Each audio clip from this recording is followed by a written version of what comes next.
Hey, what's up everybody, and welcome back to News Dose. And it looks like we might have to hold up on those celebrations after all. Yesterday, it did look like the Activision Blizzard deal would in fact finally complete here soon, or at least for about 12 hours. That was the belief, considering Microsoft beat out the FTC. That was a major victory. And then shortly after, reports came out that Microsoft and the CMA was working on some negotiations. Well, since then, some new reports have come out revealing a couple more twists in the ongoing saga, including an FTC appeal. I know, it just never feels like it's going to end. But the good news here is that we will get some answers to our questions really within just the next 6 days, as that does lead into the deadline for the buyout. Today, though, we will talk about everything that's happened over the last 24 hours and what this possibly could mean for the buyout going forward. Of course, we do have some other things to talk about as well, though. So with that said, let's just go jump right into things, starting off with Oxenfree II. For such an anticipated independent release, it feels like this game has had a very quiet launch. Now, I mean, to be fair, it feels like much of the gaming world has kind of had their eyes glued on the Activision case, so some gaming news seems to have slipped between the cracks. But Oxenfree II did release today, and reviews are now rolling in. As of this recording, it has a 76 overall score on Metacritic with 31 total reviews. Admittedly, that does seem a little lower than expected. The first game received an 81, so you kinda hope for an upward trajectory, but context is also important. If you actually look at the review split, you can see that most of the reviews are indeed positive. 23 are positive, 6 are mixed, and then 2 are negative, with 2 critics giving it a 4 out of 10. Those definitely hurt its final score, but overall, I mean, it does appear most critics seems to have enjoyed Oxenfree II. You can kind of take that as you will, but if you like the first game, you can maybe try the sequel out, as again, it is out today, which is really why I wanted to talk about it in the first place. Just kind of an excuse to give you all a little heads up that it is available now. Now, we also got an update for Final Fantasy XVI. There's been a lot of talk about its sales numbers, whether it's a success or not, blah, blah, blah. But regardless of all that, I really do believe it's a good game. The performance, yes, it's not great. That's really my one big complaint with Final Fantasy XVI.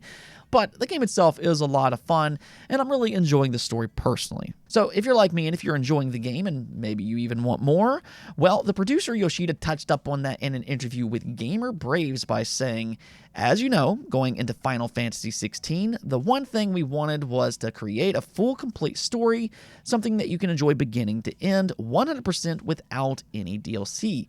And I think we were able to do that. But now we understand we're getting feedback from players that have played the game, and a lot of players want to see more. And we know that and understand that. For us, we're taking that and then thinking about our options moving forward. So hopefully in the near future, we can have something that we can give to you all. So from the sounds of it here, there will be DLC incoming at some point. Maybe don't go in expecting some huge expansion anytime soon. As he noted, they wanted 16 to be a complete game up on release, and that's how they scheduled its launch. But at the same time, he definitely seems to be open to some type of DLC in the future. As to what that could be is a bit of a mystery, but a few minor but also big things they could do is maybe add some new game modes or even allow for more playable characters. I have seen that a lot online, that people want more playable characters, so, you know, they did do something similar with 15 as well. But again, if you are enjoying Final Fantasy XVI, the good news here is that more could eventually be inbound. All right, so let's go and get into this Xbox Activision Blizzard drama, though. I mean, I guess we needed at least one more twist, or actually two in this case. We'll get into that in just a second. But, you know, after everything that happened yesterday, things were looking great. And at the time, I mean, the overwhelming belief was that Microsoft will complete this deal by next week's July 18th deadline. You know, they beat out the FTC in court, and well, pretty much immediately after that, the CMA reportedly came back to the negotiating table with Microsoft once again. Both the CMA and Microsoft decided to pause the cat trial while they worked things out behind the scenes. So, I mean, at the time, everything appeared swimmingly for Microsoft. It looked like Microsoft and the CMA were on track to resolve their issues, maybe even ahead of that July 18th deadline. However, as these things so often happen, a new report came out today by the Reuters, which paints a slightly different picture.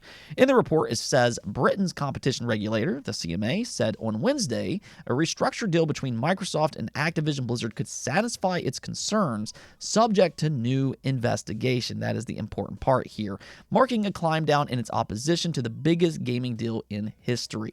On Wednesday, the CMA, said that while merging parties could not submit new remedies, once a final report has been issued, they can choose to restructure a deal, which can lead to a new merger investigation. Microsoft and Activision have indicated that they are considering how the transaction might be modified, and the CMA is prepared to engage with them on this basis. It added that discussions were at an early stage, and the timing of the next steps would be determined in due course. So this report seems to have shaken some of the community's confidence. From how this is worded, the CMA isn't just simply folding like it sounded yesterday. They're still lagging behind the rest of the world. And this is all very important because time is of the essence now. Microsoft needs to get the acquisition done by July 18th, or else they'll have to pay Activision $3 billion as the two split up, or they'll have to renegotiate the deal with Activision, and there's really no guarantee in that. So in an ideal world, Microsoft would like to avoid going beyond July 18th, and another investigation would all but ensure an approval in the UK would go well beyond that deadline. So people are now just kind of freaking out about this report, but that's where I want to go ahead and say people need to just kind of calm down. This report is important. There's no doubt about it, but there's also nothing concrete here. This is all worded in hypotheticals. There's no 100% guarantee about what will happen next. It's just saying that an investigation could happen with a restructure. It's a fluid situation, more or less. The only thing that we know for a fact right now is that Microsoft and the CMA agreed to pause the caterpillar to work on a solution, and they're right now in early talks as confirmed by this report. Now, I can't imagine that Microsoft would do all this unless they saw a clear path forward. I mean, you're talking about a multi-billion-dollar corporation with a lot of very, very smart people backing them. They agreed to pause the trial for a reason, and that's because they believe there's an alternative solution, whether short-term or long-term. Now, I mean, the obvious short-term solution here would be that the CMA and Microsoft comes to an agreement before the deadline, and that's it. That would be great. But if there is another investigation, as the CMA alludes to, Microsoft could be banking on this being a more for sure deal. Maybe they got some kind of indication from the CMA that they will likely approve it under certain conditions.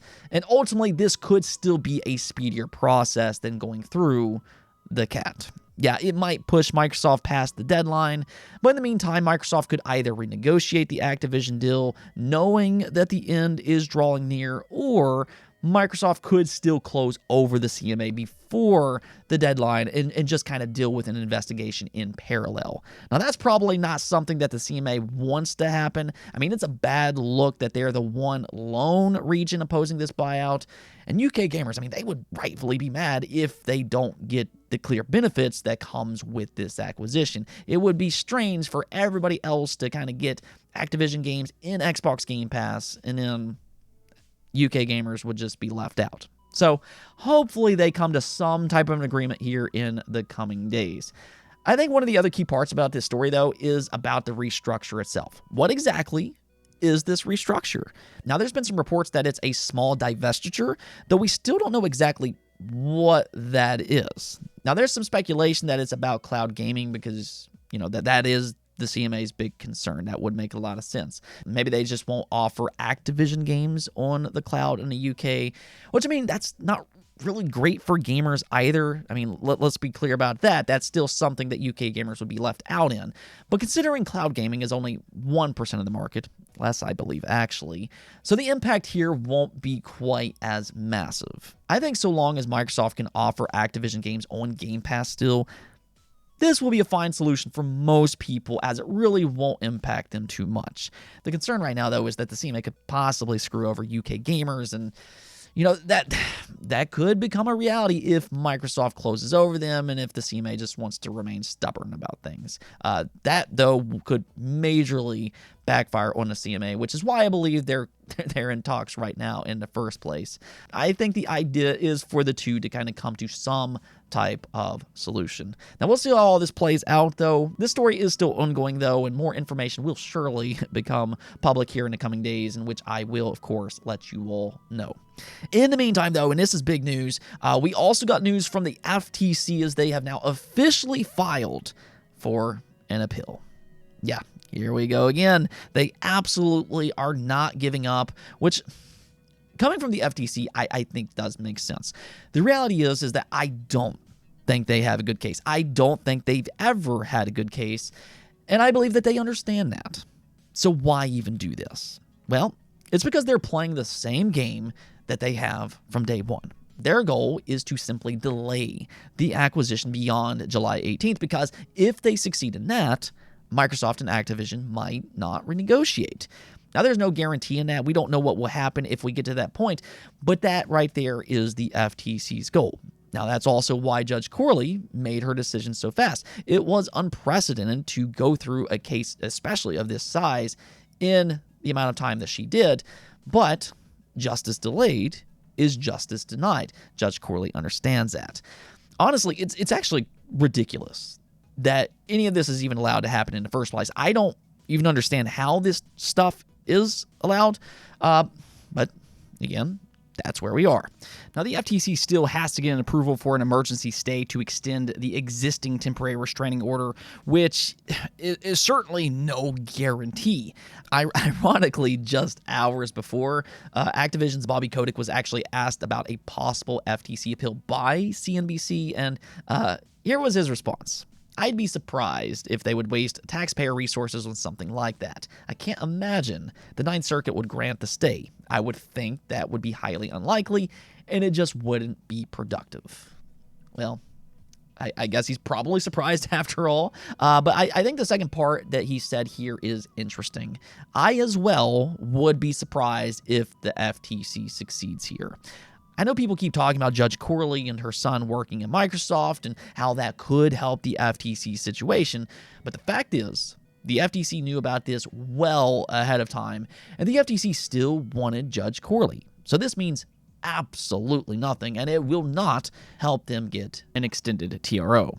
Either way, though, I mean, this is just yet another developing story. We kind of know what the FTC's goal is here. They don't care that they're wasting taxpayer dollars. This is kind of a Hail Mary for them, and if they get the appeal, they can continue to delay the acquisition. If they don't, I don't think that they're really bothered by it. But we'll see how this turns out, and as we hear more, I will certainly be covering this in the coming days. With that, though, let's just go and take a look at the poll of the day where I asked you all, do you think Microsoft will complete the Activision Blizzard acquisition by their July 18th deadline? And yeah, I mean, you all still seem very confident, with 83% of you saying yes, while 12% of you said no. And yeah, I am crossing my fingers that you all are right about this one.